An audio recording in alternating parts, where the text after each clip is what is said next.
善用你的露營拖車，讓整個露營過程變得更優雅又有趣，還能擺個攤位。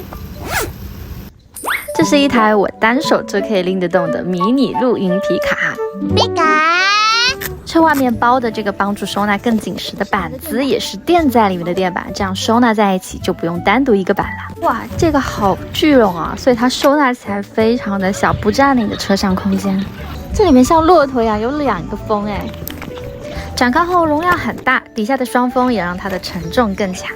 伸縮把手的自動回彈很靈敏，900D 加厚粘貼布加碳鋼框架，讓它更堅固耐用。快輪胎採用的是更順滑的培林軸承，前面還有2個引藥帶，卡扣打開就直接加長39公分的擴冷空間。有一些比較長條的大型裝備就可以直接放上去，這樣一來，它的最大容量可以堆疊到300升哦。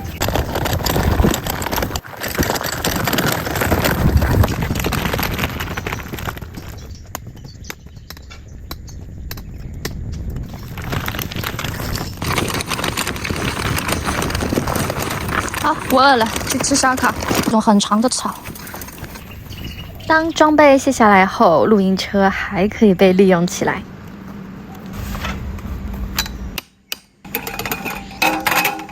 變成底下帶收納櫃的桌子，裡面我搭了一個速開燒烤爐，小小一袋，但其實蠻有分量的，有點重，因為它板材用的很厚實。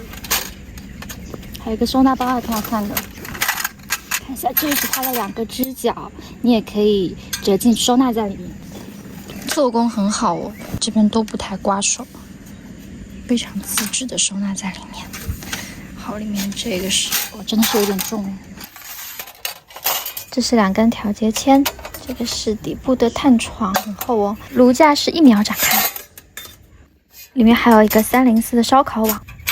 安上支腳就可以立在地面上燒烤了，底下4個卡位，就完成燒烤了。可以根据你炭燒的情況調整高度，蠻精緻的迷你燒烤爐哎。既是桌板也是收納，並且這個隔熱做法還是可以和 IGT 桌搭配的。